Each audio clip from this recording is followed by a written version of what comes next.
পোষা বিড়াল আর ভালোবাসার মানুষের মধ্যে অদ্ভুত একটা মিল আছে। একটা বিড়ালকে আপনি ঘরে এনে পুষলেন, আদর করলেন, ভালোবাসলেন, সকাল দুপুর খাওয়াইলেন, রাতে নরম সোফায় থাকতে দিলেন, শীতের রাতে কম্বল তুলে দিলেন গায়ে। এরপর একটা সময় আপনার বিড়াল পালার ইচ্ছা হলো না, বিড়ালটাকে আপনি বাইরে ফেলে দিয়ে আসলেন। বিড়ালটা কি বাঁচবে?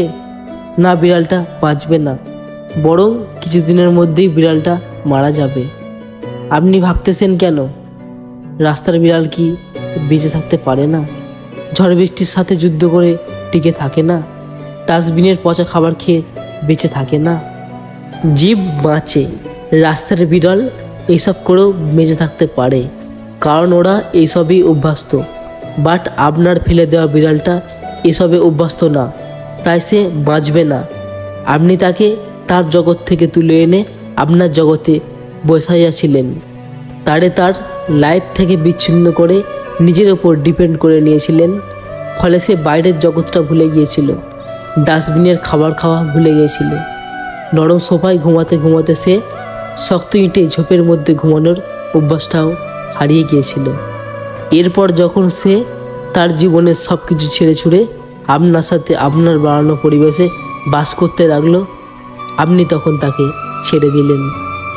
এই ছেড়ে দেওয়াটা আপনার কাছে সাধারণ একটা ইচ্ছা, আপনার কাছে খুব সিম্পল একটা জিনিস হলেও ওই বিড়ালটার কাছে একটা বাঁচা মরার প্রশ্ন হয়ে গেল। বাকি পৃথিবীর কাছে যাই হোক না কেন, ওই বিড়ালটার জন্য আপনি এক মার্ডারার ছাড়া আর কিছু নন। ভালোবাসাও ঠিক এমন একটা ব্যাপার, বিড়াল পোষার মতোই। একটা মানুষকে আপনি ভালোবাসলেন, ওই ভালোবাসা তার জীবনের শুধু নতুন একটা ফিলিংস যোগ করে না, বরং ওই মানুষটার সমস্ত জীবন ওলটপালট হয়ে যায়। মানুষটার স্বপ্ন, ফিউচার প্ল্যান, কমফোর্ট সব কিছু ধীরে ধীরে চেঞ্জ হতে থাকে। একটা সময় যা ওই মানুষটা সমস্ত কিছু থেকে বিচ্ছিন্ন হয়ে আপনাকে তার পৃথিবী বানাইয়া ফেলে। বাট যখন আপনি সেই রিলেশন থেকে নিজেকে ইউথট করেন, জাস্ট আপনার ভালো লাগতেছে না বা আপনার মুড নাই বলে, তখন আপনার জন্য ওইটা একটা সম্পর্কের সমাপ্তি হলেও ওই মানুষটার জন্য ওইটা একটা নরকের দরজা হয়ে দাঁড়ায়।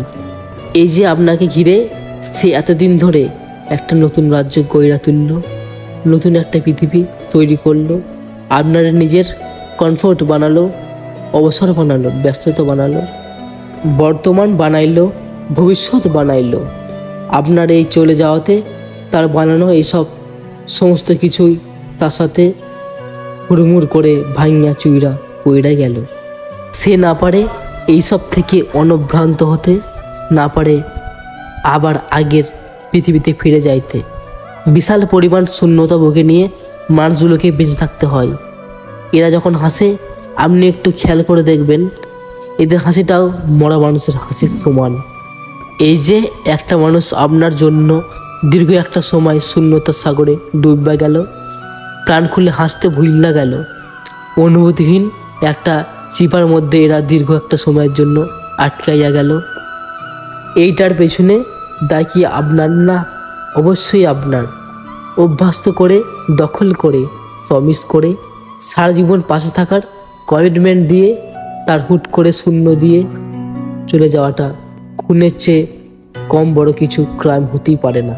কেউ বিড়াল পুষতে চাইলে বারবার বলে দেওয়া হয়, বিড়াল পোষা শুধুই আনন্দের ব্যাপার না, এতে প্রচুর ঝামেলা আছে, প্রেশার আছে, খরচ আছে, প্যারা আছে, কষ্ট আছে।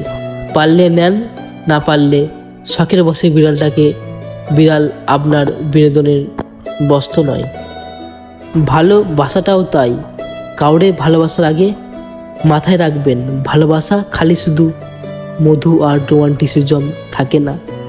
ভালোবাসা শুধু আনন্দের ব্যাপার না, বরং এতে প্রচুর ঝামেলা থাকে, আপোষ থাকে, উইন থাকে, খারাপ লাগা ভালো লাগা থাকে, প্রেশার থাকে, কষ্ট থাকে।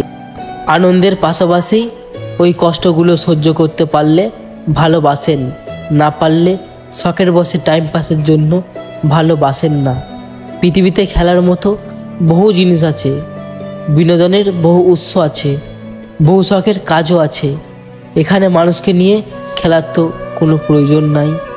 আমার গল্প এখানে শেষ হলো। যাই হোক, আমি গল্পটা পড়ে এইটুকুনি বুঝতে পারলাম যে জীবনে খেলার মতো তো অনেক কিছু আছে, তবে মানুষকে নিয়ে মানুষ কেন খেলা করে। তোমরা কেউ যদি এরকম করে থাকো, প্লিজ এরকম করো না। জীবনে কাউকে ঠকিয়ে দিও না, ঠকলে তুমি ঠিক একটা সময় ওর থেকে খারাপভাবে ঠকে যাবে। আমার এই ছোট্ট গল্প এখানেই শেষ হলো। যদি কোনো ভুল ত্রুটি করে থাকি বা ভুল ত্রুটি বলে থাকি, প্লিজ ছোট্ট ভাই মনে করে ক্ষমা করে দিও। আর যারা আমার চ্যানেলে নতুন আছে তারা প্লিজ চ্যানেলটাকে সাবস্ক্রাইব করে দিও, কমেন্ট করো, লাইক করো। বাই, সবাই ভালো থেকো।